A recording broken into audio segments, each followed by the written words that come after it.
Well, ladies and gentlemen, I would like to welcome you all to our first Zoom meeting for an Evelyn Wrench lecture. And I'm absolutely delighted that Lord Barclay is joining us this morning to talk on the future of the railways. For those of you who don't know me, I'm Professor Eve Middleton-Kelly.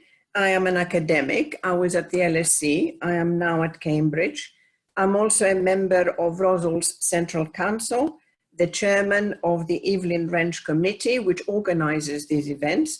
And I also organize several member-led events. Before introducing our speaker, I would like to briefly tell you about Sir Evelyn Wrench, who was our founder, and these talks are given in his honor. He was an entrepreneur, forward thinker, and explorer.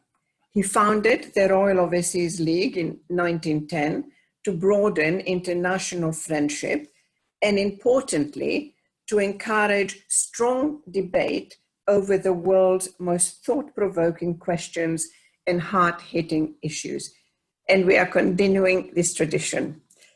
Today, we welcome Lord Barclay, who is a Labour member of the House of Lords and has been an opposition transport spokesperson. He regularly speaks on transport and related matters, challenging governments on policies and investment decisions, and is currently a member of a House of Lords European Subcommittee on Trade. He is enthusiastic for more rail infrastructure and services, whilst challenging costs and processes, as well as competition and regulatory issues. Tony Barclay is currently advisor on European matters to the Rail Freight Group, having been its chairman for over 15 years. He is a board member of the European representative bodies of private operators and other companies, ERFA and Allrail. He is therefore very well qualified to speak on the future of rail in the UK. Assisting today is Brian Lewis, that you also see on your screen. He's another Evelyn Wrench Committee member. Brian is a New Zealander, now retired. He worked as an Anglican priest in Essex, and then for more than 20 years in a challenging area of East London. There, he worked closely with people from other faith communities in a number of church and community projects. He has had numerous church and community roles, including being a member of the Church's General Synod for a number of years. And Brian will help Lord Barclay and myself identify the questions that we can answer. However, your Q&A button is enabled. So if you have a question, as Lord Barclay is speaking, you can actually write your question, and then we'll pick those up as we go along.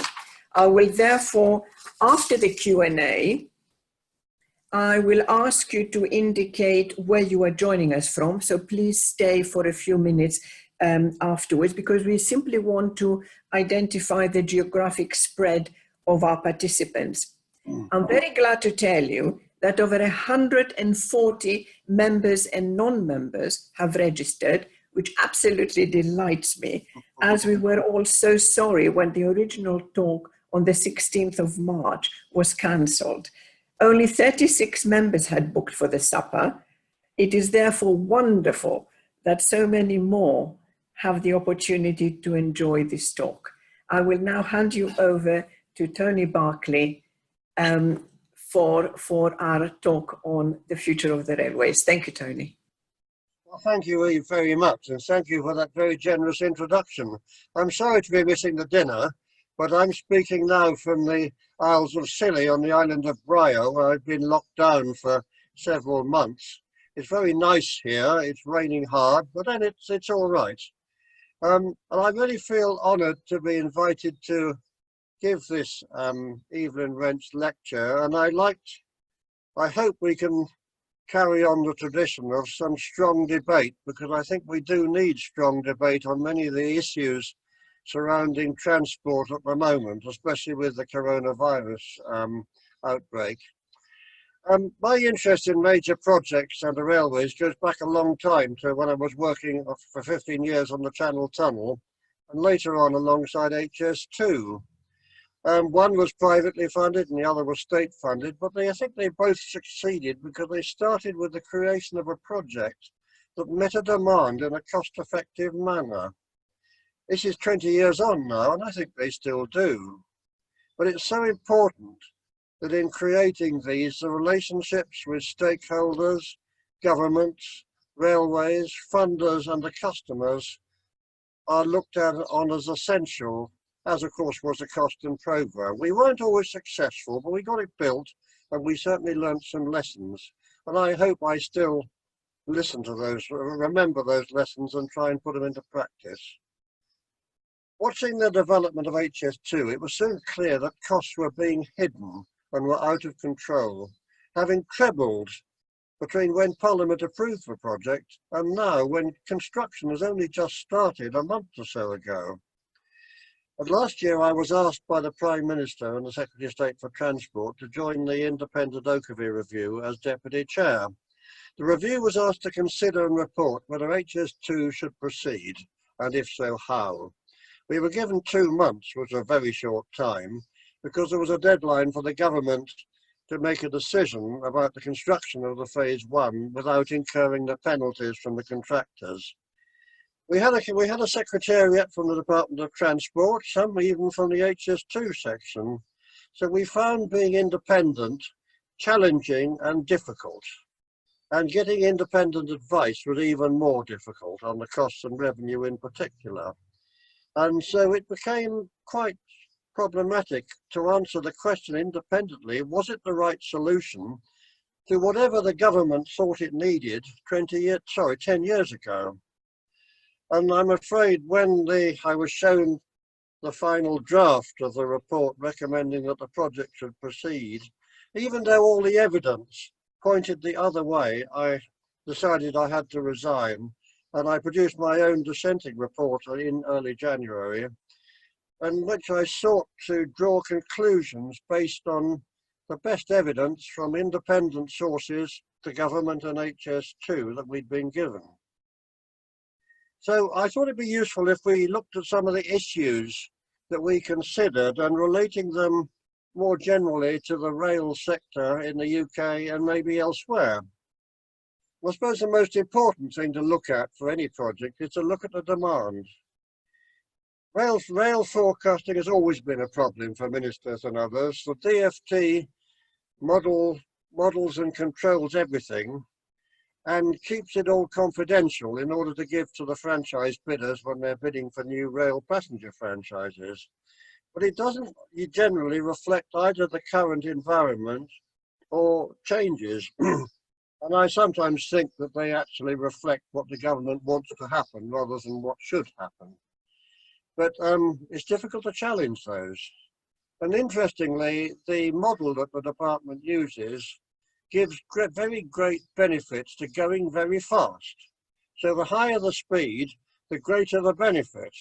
Even though I don't think they've taken into account that with people using laptops and iPads on trains, once you're settled down, you don't actually worry too much whether it's going to take 5 or 10 minutes longer because you're settled down and you can do a lot of work. So I suggest that lower speeds compared with the very high speeds should be looked at. But what about the future? And the coronavirus, of course, has completely changed people's travel habits. It's a good example of whether rarely people need to travel so much. Do they need to commute 5 days a week, or can they go in 2 or 3 days a week, or can they work totally from home? And we have to look at that in respect of all travel, I think, which I shall come on to later. But going back to HS2, when it was sort of started in 2010, the north-south rail services on the existing lines were pretty unreliable and they were crowded. And so some politicians, many politicians, rather sadly I think, were tempted to the idea, build a new line, go very fast to become a world leader in high-speed rail, beating France, Germany, Italy and Japan, get to Manchester to London in an hour, draw a straight line on the map, build a branch to Birmingham, and hey presto, you brought the regions closer to the centre, thereby improving the economy of the regions. One might argue that the important thing is to bring the centre closer to the regions so that they can develop, and that's something that I shall carry on and try and develop. Since then, of course, London's grown economically, the regions want the growth.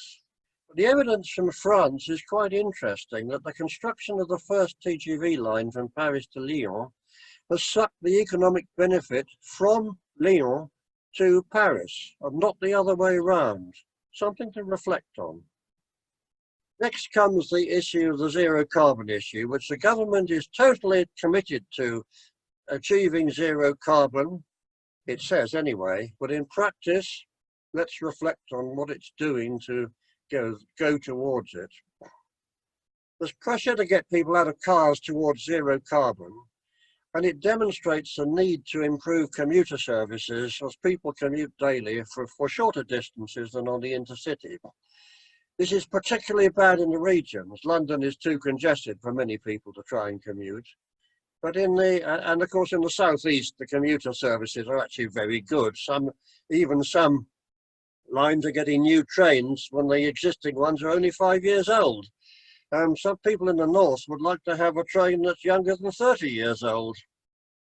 But the railways in the regions are so bad that many more people commute by car than they need to. And that, of course, affects the failure to achieve the zero carbon targets. And I think what they should be looking for, and what many people say that they've told me from the regions, is make our local and regional lines as good as those around London, to bring our economies up to the level of that in London and the southeast. And I think that's a target that many of them will want. Will HS2 deliver this? Well, as we all know, it's going to take 20 years from now to complete. It'll probably not divert many commuters off their cars if the distances are too long. But interestingly, it doesn't either balance environmentally for some 100 years, due largely to the vast quantities of concrete, earth moving and demolition, etc., that its design demands. Well, I now want to turn to costs. Within the figures reported by the Ogilvy Review, the cost of design, construction and land purchase for the entire project was quoted as 106 billion. But these are at the fourth quarter of 2015 prices, so it's very nearly 5 years ago. If you adjust those for inflation using the ONS construction output cost indices, the cost at the end of last year, the third quarter, is really around 128 billion. I repeat, 128 billion. So HS2 costs have risen from under 40 to, well, over 3 times that before any permanent works have started. Why?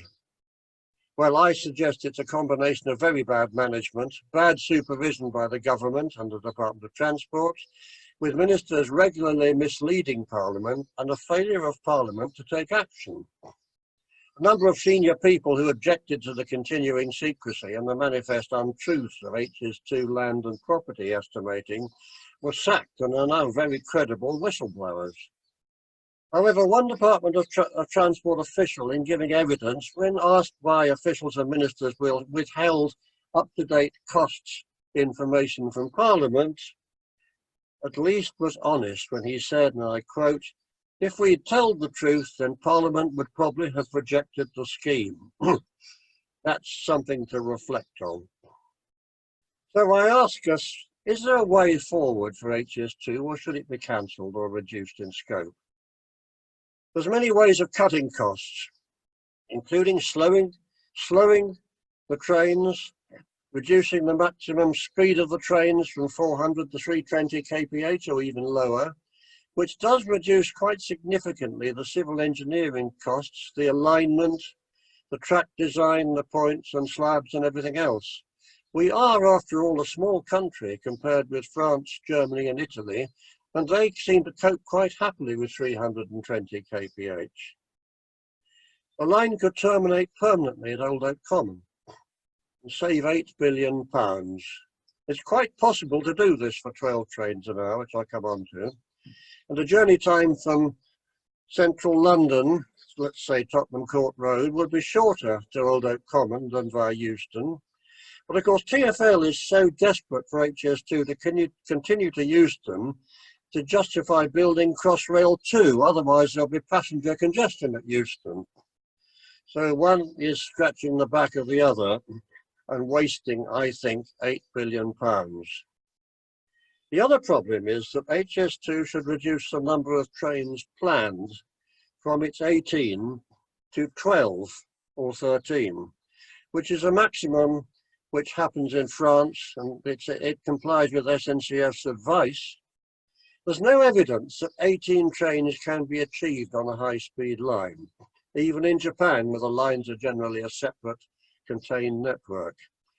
But you see, 12 trains an hour reduces the cost-benefit ratio, which of course is good to get the project approved. I believe it's plain dishonest, as well as a massive waste of taxpayers' money, to plan on a service frequency that is so much higher than any comparable line just to get the project approved. As it stands, we end up with a realistic benefit cost ratio of around 0.6, which is well below the Treasury's lower limit of 1.0, which is described, 1.0 is described as poor. But then ministers say it must go ahead and bring the regions to London. But criticism continues.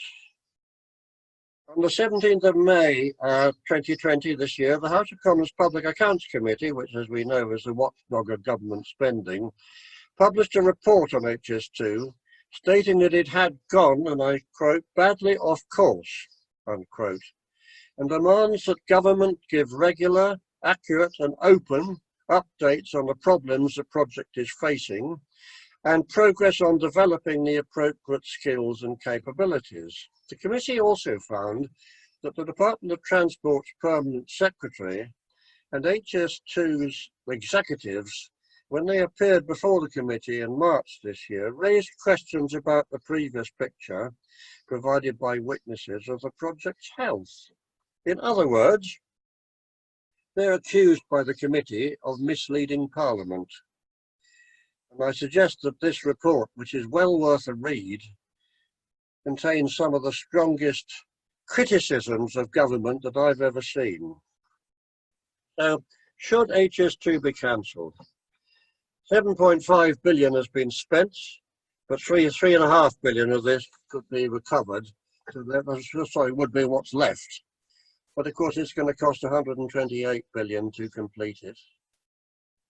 And up to 31st of December in 2018, HS2 had spent 11.4 million on cost consultants. You'd think for that amount of money, they could come up with a credible cost estimate, calculated in the same way as Network Rail does, using industry cost standards, but they haven't. Ministers do seem to be keeping their collective heads well in the sand, while hoping that the lack of scrutiny due to the coronavirus crisis will mean that by the time they surface with the full knowledge of the UK's financial situation, which seems to get worse by the day, it'll be too late to stop this unnecessary drain in what remains to me a massive vanity project. Are there any alternatives? Where is the most need for rail improvements? As I've said before, the demand forecast is difficult at this time. Few will disagree that most regional rail services out of the southeast are awful. They need more capacity, more frequency, and reduced journey times for regional commuters anywhere in the regions to balance the UK economy better. The people who commute most days mostly use their cars. They cannot get the same job opportunities because of the poor train service, and that is where most change is needed. So improving these lines and services would make a good contribution towards zero carbon, as people are able to abandon their cars for commuting. That is, of course, until the government changes their ridiculous advice at the moment to people that they should use their cars where possible and not public transport. They found a way of carrying people on public transport safely, but what a ridiculous way of saying use your car when we're trying to head for zero carbon. Many local leaders in the regions have told me, often privately, to avoid upsetting the central government, of course, that such regional improvements are more important, quicker and less risky to deliver than HS2, which gets you to London far more quickly but provides little help for local services. It's a shame that they won't say this more strongly, but they don't want to upset government, of course. Upgrading existing lines rather than dozing new traces across what is sadly now a semi-urban landscape does make a lot of sense. I sent ministers a paper with suggestions coming from a group of really expert retired railway operators who do know what they're talking about, giving a range of improvements to the existing lines to improve them in an incremental basis, so there's much less risk in getting a series of very large contracts as they're trying to do on HS2. This is all on my website. Network Rail also has a lot of projects waiting for the green light from the government to proceed, but it doesn't seem to want to give it to them. Many of these are actually more shovel ready, which is what the current trend is, than HS2 is. Network Rail are even advertising for more rail construction workers a couple of months ago. I give a couple of examples from people who know the area.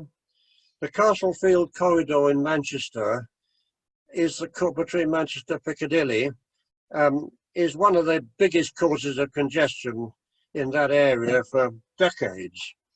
And there's a plan, almost shovel ready, to quadruple a two-track railway, but it's not been given the go-ahead.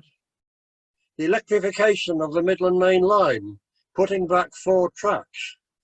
The equipment is there, the people are there, why doesn't the government give it the go-ahead? But they haven't.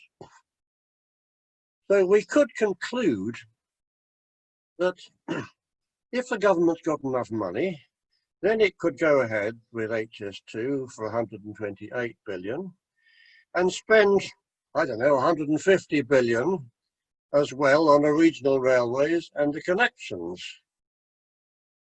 They could do both, assuming they've got the money. But the question then is, if they haven't got the money, which should be prioritised? I leave it to you, ladies and gentlemen, to form your views on that. I would just also like to make a few comments about competition above rail, because this was the original reason for the split between infrastructure and train operations 25 years ago in the UK. Government wanted to bring competition to the passenger market.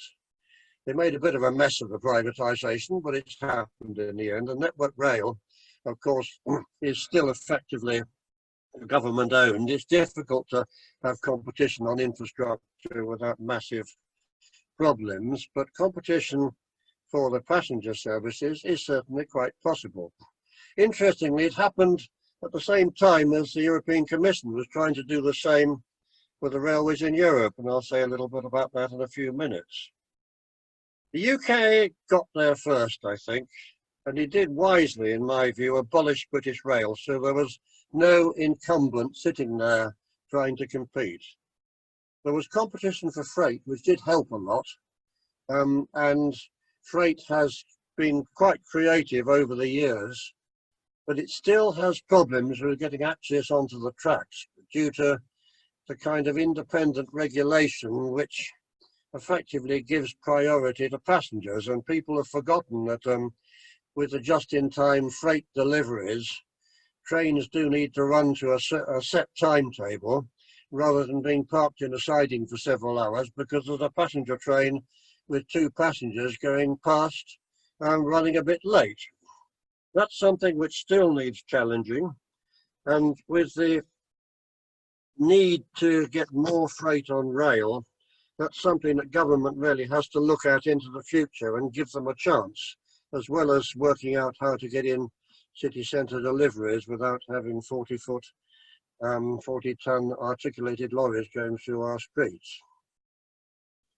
However, for passengers, the services are franchised out following a competition for operators to respond to a minimum service pattern and quality, usually for a defined period of years, with the operator generally having to take the risk on future demand and therefore revenue.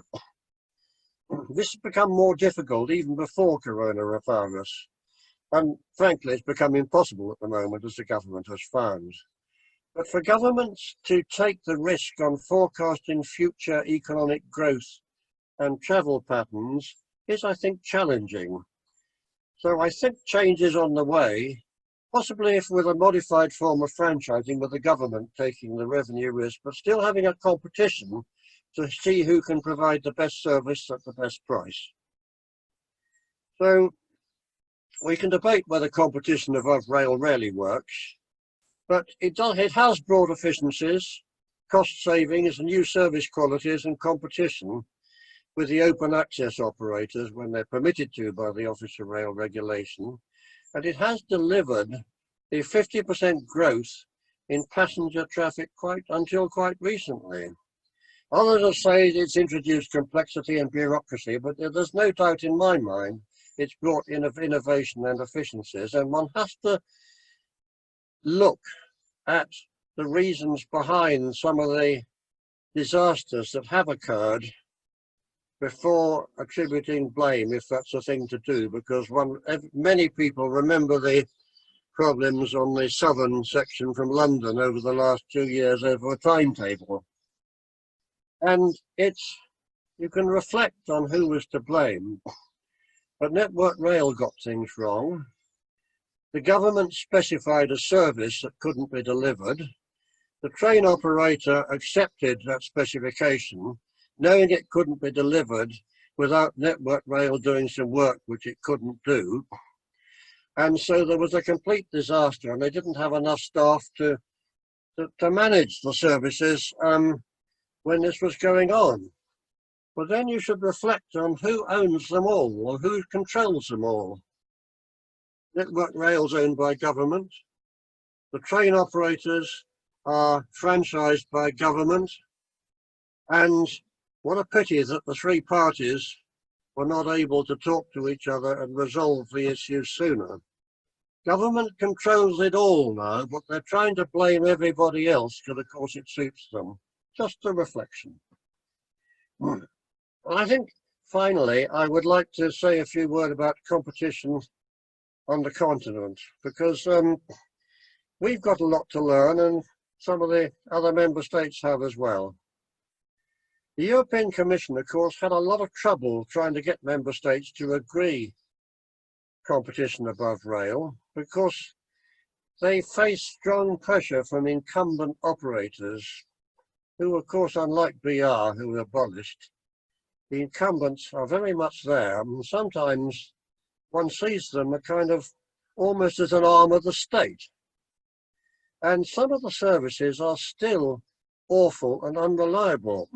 How many people actually know that SNCF's TGVs were reported as being less reliable overall than any one of our UK passenger franchises? Our franchises don't go so fast, but in terms of arrival on time, they're better. So I've been working with the new entrants in freight and later in the passenger sector for 20 years to try and encourage the Commission to bring in legislation for fair competition above tracks. This needs fair access to rolling stock, fair access to stations, fair access to terminals and depots, and to ticketing outlets, and to avoid the unfair state aids and benefits of state ownership when it comes to financing new entrants. That is a long list, which the UK has achieved, and it's not happened on the continent, except in a few small and very, not small, but a few identified places, which I'll come on to. It worked well in some member states and on some routes. In Italy, on the high-speed rail, on the high-speed routes down to Naples, I don't know how many people have been from Milan, Turin down to Naples. I did last year, and on the two competing services, one the incumbent and the other one Italo, which is a privately funded high-speed line. And the competition has really brought not only better services and better prices, but an enormous increase in ridership. It's now, of course, under awaiting the outcome of the coronavirus, but it's a real achievement. There are some franchises in Germany, local and regional ones, where it works well, and also in Sweden. But of course, the problem now is that the coronavirus has put the system under huge strain, and some member states are providing extra capital or subsidy to its incumbent operator, but are failing to give any similar help to the private sector competition. And if one thinks about it, it brings home how difficult it is to make money without customers willing to pay, especially against a state-owned company with virtually unlimited financial support. That will apply also in the UK to the open access operators, but it will also be a challenge to government as to when and how they want to get more passengers onto rail, how they will do it, what the timetable will be, what the fares will be and everything else, and what enhancements are therefore needed in the future, going back to the demand forecast that I talked about earlier. Well, ladies and gentlemen, to conclude, let's look in the future.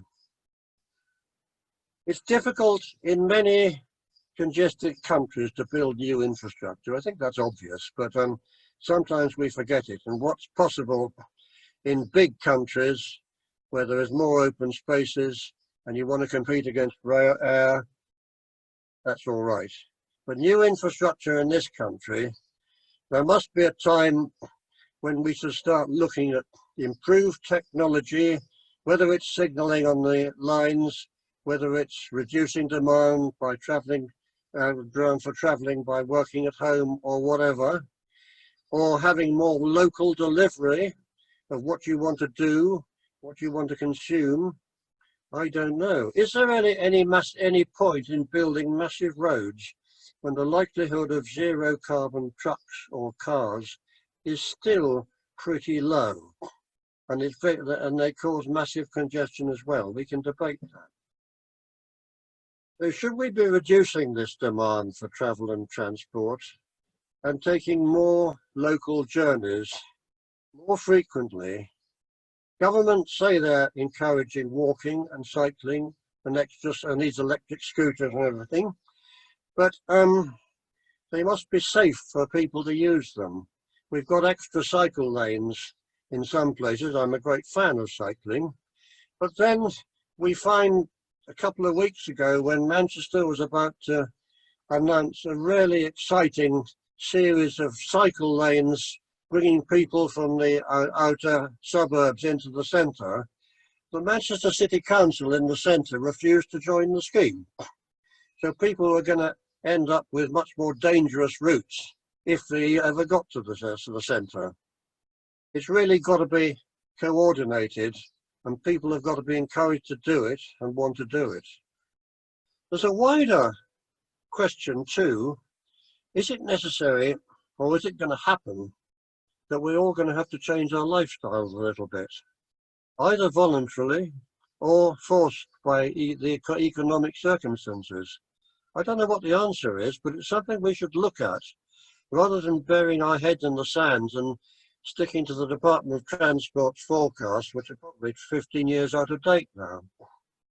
There is one issue where we have to think about is a longer distance. Is it high-speed rail or air? They compete, of course. The air sector pays no fuel duty, so it's difficult to compete.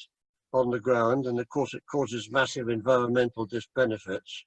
But so does the construction of high-speed lines, certainly in a well-developed, congested country such as the UK. However, we need to ask ourselves whether there is such a massive need for long-distance travel that new high-speed lines and new airports in a crowded island such as the UK are really necessary, especially at a time when our government is forecasting the highest number of unemployed and the worst recession for as long as we can remember. Ladies and gentlemen, I shall finish there. I hope I've given you a little food for thought. Happy to answer questions as best I can. Thank you very much again, and thank you, Eve, for inviting me.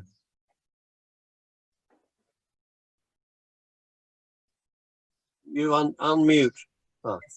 Tony, thank you very much indeed. I think that was a fascinating analysis. What I would like to do now is look at some of our questions, because I've been looking at them and they're very interesting indeed.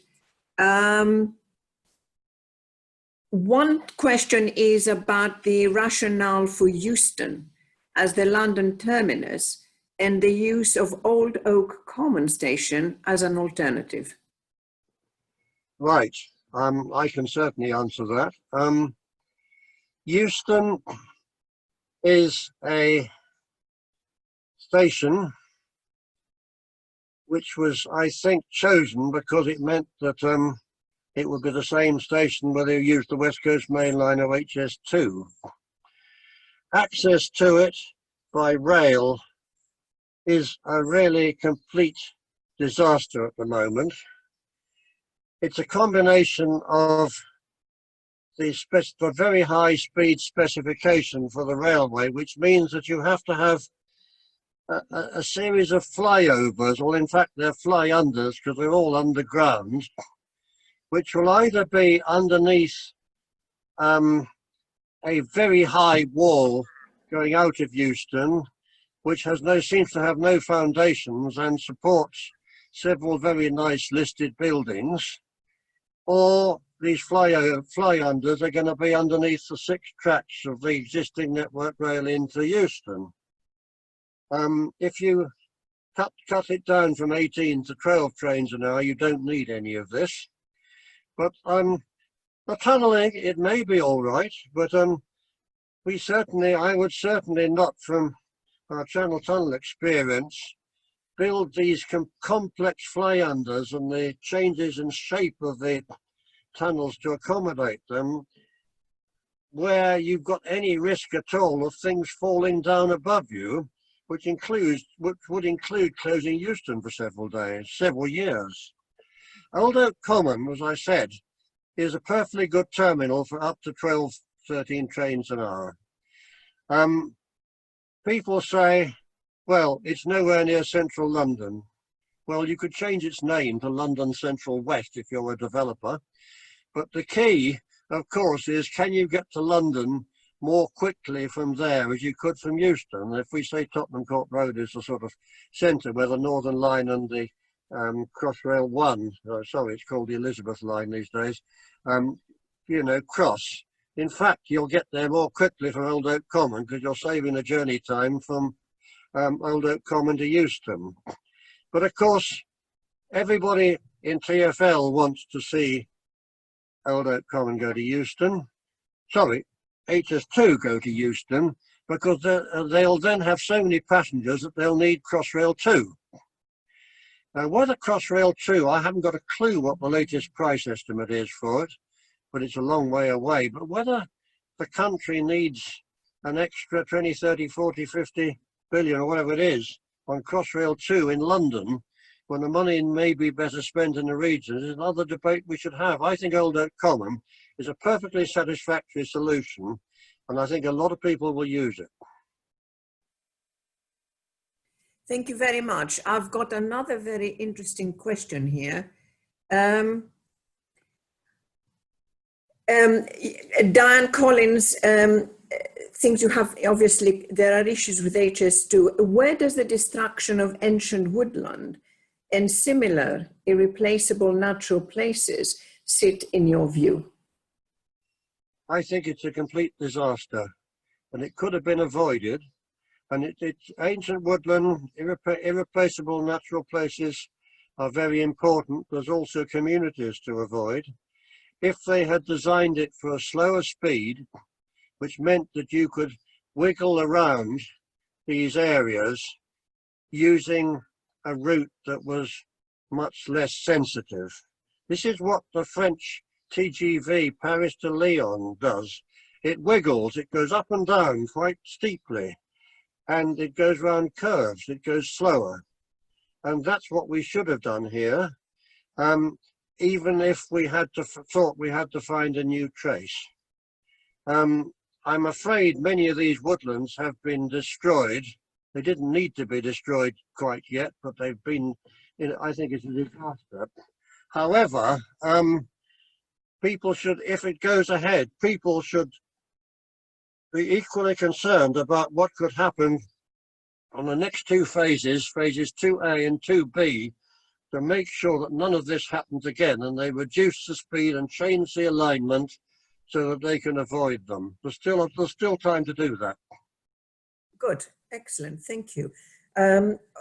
Because there's such a valuable resource to us, and of course we keep losing our woodlands. To just completely change the topic, Anita Harbour asks if you could share your thoughts on the potential impact of Brexit on our rail services, given the current complexities. That's a challenging question. The impact of Brexit will be different on different types of service. Leaving out the economy, is the economic recession going to get even worse because of Brexit? Probably the answer is yes, but that to some extent will be reflected in not just passenger numbers, but also in the freight demand. I think there will still be a demand from people to travel to the continent, and I hope the Eurostar will be able to continue, and I hope other companies will join and compete with them, and in the future enable us to travel to many other parts of Europe by rail. I think that would be very good, and there are people looking at it now.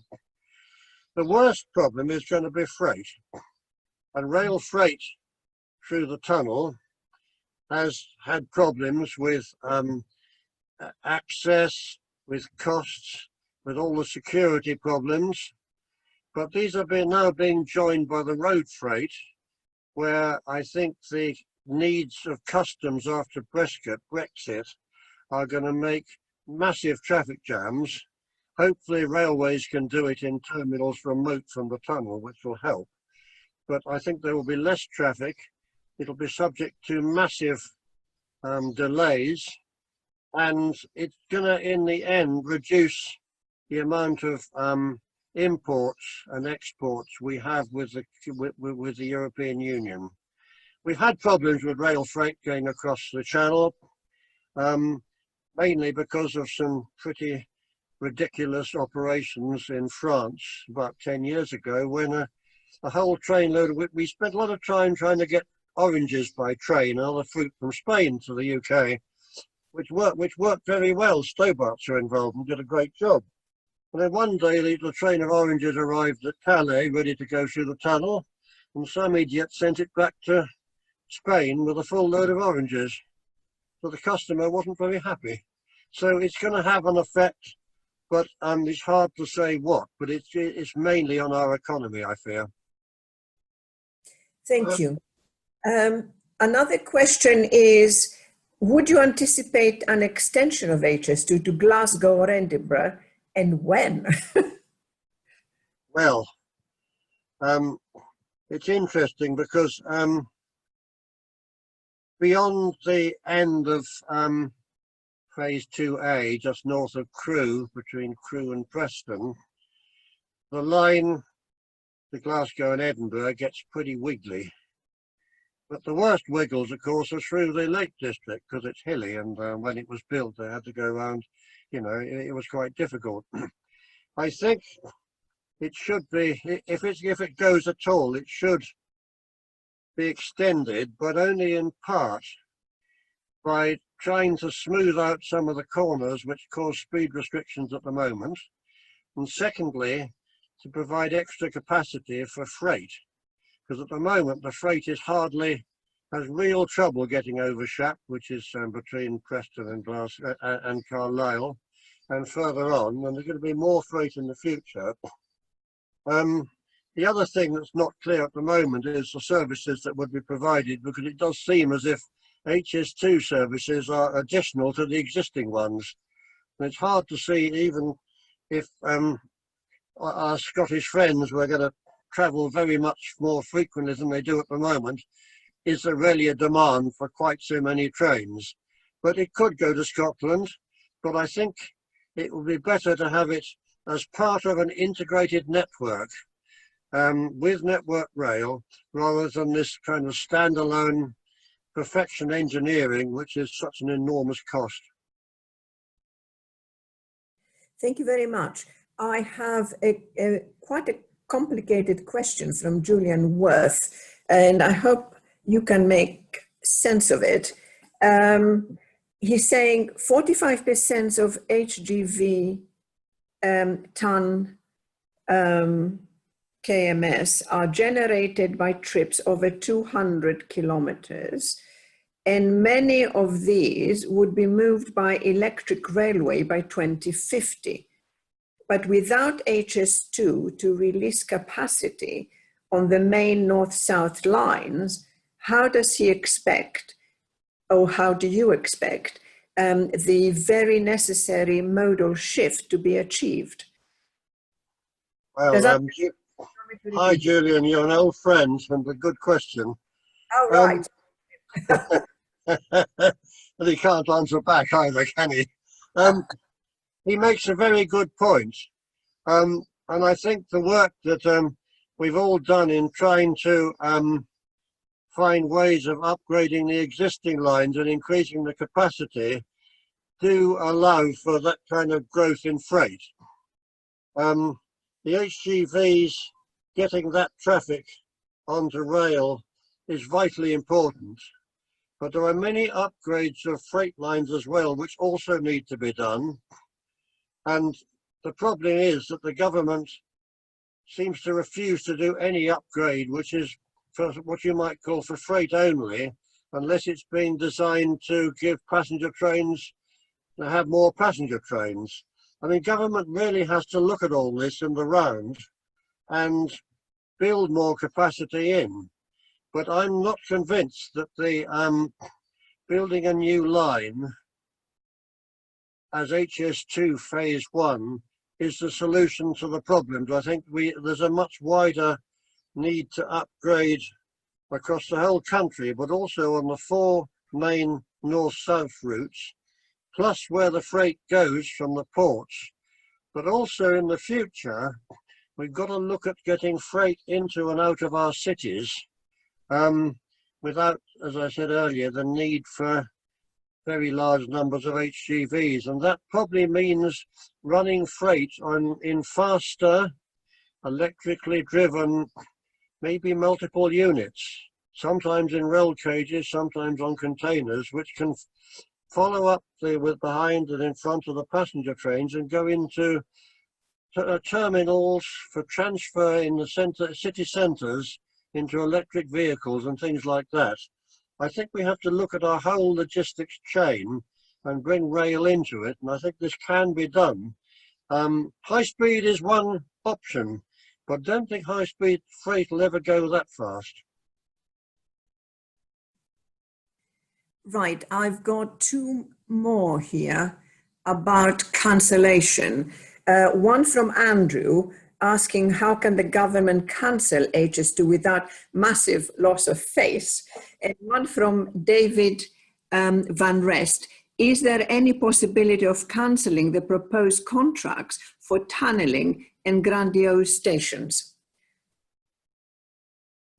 Well, loss of face does come back to how much loss of face are politicians expected to suffer if it's going to save the taxpayer 100 or so billion.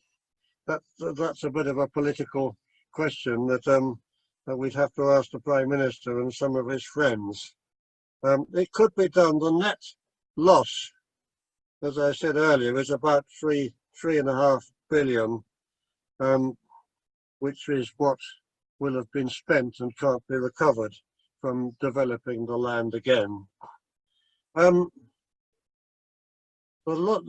question about tunnelling is very interesting, because one of the things that I think railway planners are accepting now is that the old system, the Victorian system of having massive terminal stations at in city centres or just outside them, is not the most effective use either of the land or of the platforms, because it probably takes 20 minutes or so, between 15 and 20 minutes for a train to turn round, longer if it's a long distance train. Whereas if it goes straight through, as happens on Thameslink and will happen on Crossrail, not only do you get more trains, but you have a much less smaller development at stations. This is why Old Oak Common is in the open. You can turn trains round there. I'd suggest 12 trains anyway in 6 platforms is perfectly feasible. We've got a lot of work done on that. And this is why there's now some suggestions from Manchester that having a large terminal station for HS2 in the centre of Manchester is not the right solution. And there was something in the press this week, which I've certainly encouraged, that the HS2 line, which will carry ordinary trains, as we say, as well as high-speed ones, goes there, could go straight through underneath Manchester in a tunnel with a station or two underneath there and carry on to some of the lines the other side. So you could get a much greater frequency of train, and you wouldn't need all the large land take that a terminal station needs. And this is something which I think many countries are looking at now, not having these big terminal stations. Now, I've got a totally different kind of question, actually one that is looking far into the future and looking at something really quite, strategic. Mark Northway, he says, the focus of HS2 is within UK national boundaries. Do you see a time when we can catch a train from our regional stations to Dubai, for example, or China? Well, that's an interesting question. It's quite a long way. There are people now who are developing maglev, who they say it's going to go faster. I've only been on one in Shanghai years ago, and it was quite fast and quite rattly. And when we discussed it with the China Minister of Railways, his answer was, well, there's a lack of, it's very expensive, and you cannot get the same through running between maglev and ordinary trains. I think he was probably referring to the need for moving large quantities of Chinese army around the place, but that's a separate issue. It's still a long way to these places, and is there a justification for building these very expensive high-speed railway lines? In other words, where is the demand? I mean, you want to get to Dubai, you've got to go through Eastern Europe, which is very hilly, Central Europe, which is also very hilly. You've got to get across the Bosphorus, which there is now a tunnel there, and get across Turkey, which is also very hilly. I think there comes a time when you think, well, high-speed rail has got its role for some passengers, air has got its role for some passengers. And if it's all there to to head for the zero carbon, then they've all got a role. But there is somebody in the UK who is still hoping to work on a sleeper service on high-speed lines between the UK London at the moment, and places like Barcelona, Milan, Zurich, Frankfurt, and overnight sleeper services on high-speed lines. And he tells me that if it hadn't have been for Brexit, it probably would have been going ahead by now. And it's a question of, can it be done in the private sector? And if so, how? Because I think the overnight sleeper services have got a lot to offer, and they're beginning to come back on the continent, and they're also beginning to be done in the private sector without massive subsidies. The problem is to keep allow the track to stay open at night and to give a reasonable service. And we have a really good sleeper services in this country, to Scotland and to Cornwall, which I use regularly. But I think Dubai is a step too far for me. Yes, but at least we've got something to aim towards. It's Yeah. you know, a creative objective to go towards.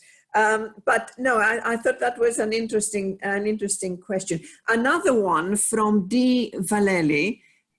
Does the current cost-benefit model used to make investment decision need changing? If yes, what needs to change? You mentioned demand being key to driving investment, delivering best return, which is supposed to be what this model drives. So the question is, does the current cost-benefit model need changing? Well, I think it needs changing in two ways. One is to be realistic about your demand and your revenue. They're two separate things, but they go together, obviously. And your cost, I talked about that. And he also is the other one, which has been prayed in aid for HS2 by HS2 and to some extent the Ogilvy report. The extra benefits that can become from greater development around the stations and the greater economic, more jobs, higher paid jobs, etc., etc. And the strongest argument for this came from Birmingham, where the mayor, as we know, was very vociferous in saying that he had persuaded HSBC to move their head office to next to the Birmingham station, and that was going to bring enormous benefits to the Birmingham area. But I challenged him and said, well, is it really credible that HSBC would have made this decision, A, before HS2 had been approved, and B, before it would deliver any benefits for the first 10 or 15 years from now? Wouldn't it be more important for you to have a better regional commuter services around Birmingham for HSBC, rather than for their managing directors to get to London more quickly? Everybody else will be trying to work into the new office. But I think it's a wider question here. After coronaviruses, the changes, how many of these big new offices in our city centres are going to be redundant with more people working at home? I don't know the answer. Does that answer the question? I think so, yes. Thank you very much. Actually, no, Eve, to be fair, Yes. the other side of it was, if you add those benefits to the benefits from extra fares and extra income to the actual railway, it does make the BCR look better. But the whole Treasury view on this is very complicated, and it allows politicians to argue what they like. But the basic fact is that the basic BCR needs to be deliverable, and you can't deliver something that says it's based on 18 trains an hour if nobody else in the world can operate 18 trains an hour. I mean, that's just misleading. Yes. Brian, did you have any question? You're muted. You're muted. You're muted, Brian. Brian, you're muted. Just doing it. Thank you, Eve. Yes, Word. Tony, I did. I was interested. We're talking about the Southern Rail, and which has been one of the regional rails, which has caused so many problems for people. And you mentioned how the government had set out in their their tendering an undeliverable requirement. The company had known that, but taken it anyway on the basis that Railtrack would produce improvements that they haven't or wouldn't. But then said, well, actually, overall, of course, the person controlling all this is the government. And it just does raise the question, is it time for the government to take, if the government needs to take control, does it need to take ownership of the whole thing? And is the sort of splitting up just not working? Well, you asked about control and ownership. I would include responsibility as well. At the moment, they're trying to push the responsibility onto the private sector. I mean, this is not the first time it's happened, because over the years, when a new franchise is is tendered out, government receives bids from companies as to what train services they'd like to operate. And government then asks Network Rail and the operators, as opposed to ask Network Rail, can you deliver this? In other words, are the changes that needed to be made for this new service to operate? And I've known of several instances where Network Rail has said, we cannot do it because we'll need to do A, B or C. A, we haven't got the time, and B, you won't give us the money. But nevertheless, the government has gone ahead with it and just say it'll be all right in the night. I'm sure you as railway people, you can get round all the problems. And of course, you know, this was the southern one was the most high profile, but it's not the only one. And it's back to your question. They need to take responsibility, and it's fine for the operator to say, I can't do it, I'm not going to do it. But you see on some occasions, if some tenderers say that, they're not invited to tender in the future. And we've seen one or two recently where they were required to take on some pretty ridiculously onerous pension requirements, and they refused to do it, and so they've been taken off the tender list. That doesn't seem to me to be fair. Thank you. I will ask the final question, if I may. You mentioned Italy and the competition there, and I wondered, how are they monitored? Who is responsible for these competing services? Well, the incumbent, which is FS, runs some services, and the regulator, there is a regulator there, a rail regulator. There is in every country, but some of them are better than others, who has allowed the competing service to get train paths and run the competing services. And it is done in a very fair way. I know the people are running it, and they're pretty happy with what's been done. Now this has been quite a challenge for them, and it's cost them a lot of money. And though it's working well now, 5 or 10 years ago it wasn't. And they tried very hard to get a platform in the main stations in Milan and Torino. And they were told, no, you can't go there, it's full. And so they worked out how they could get in there, but they were still told it was full. And eventually they were told that, well, they could go in, and then they went in. And they said, we need to have a ticket booth so people can buy tickets, before the days of electronic. And they were given a ticket booth location at the top of the arrival, the departure escalator. So people arrived at the station, went up the escalator, could buy a ticket. So they built this ticket booth, and the next day the station operator reversed the direction of the escalator. I mean, it's dirty tricks like that happen across Europe and sometimes happen here. It's got to be fair and seen to be fair, but now it's working very well, and the ticket offices are all together, and from what I've seen, it's all right. But you know, God, nasty little people, we might call them. Well, Tony, thank you very, very much indeed. I think I've learned an awful lot in the past hour, which I did not know before. So thank you for a fascinating and highly informative talk. I would also like to thank Brian and all the ROSL staff who have made this event possible.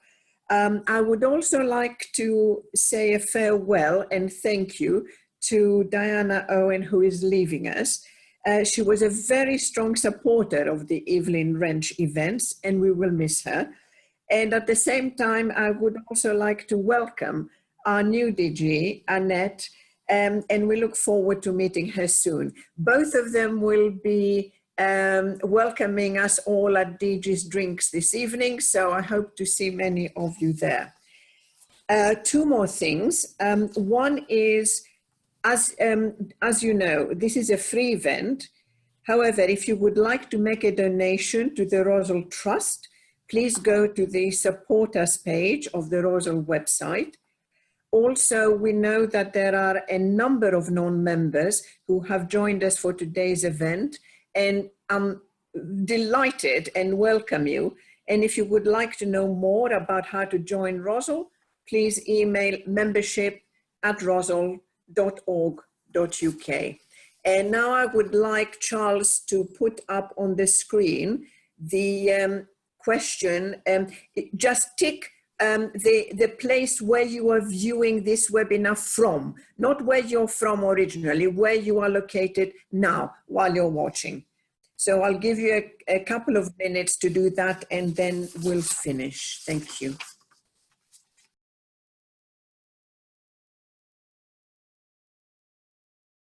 So it's United Kingdom 88%, Australia 2%, Europe 2%, and other 8%. That's great. Thank you very much, everyone. So thank you very much, and I hope to see you for our next webinar. Have a couple on, in fact, quite a few Evelyn Wrench events organized now till the end of December, and we'll let you know of the next one, and they're all quite different from each other. So I'm delighted that you could join us. Thank you, Tony. Thank you, Brian. Thank you, everyone. Goodbye.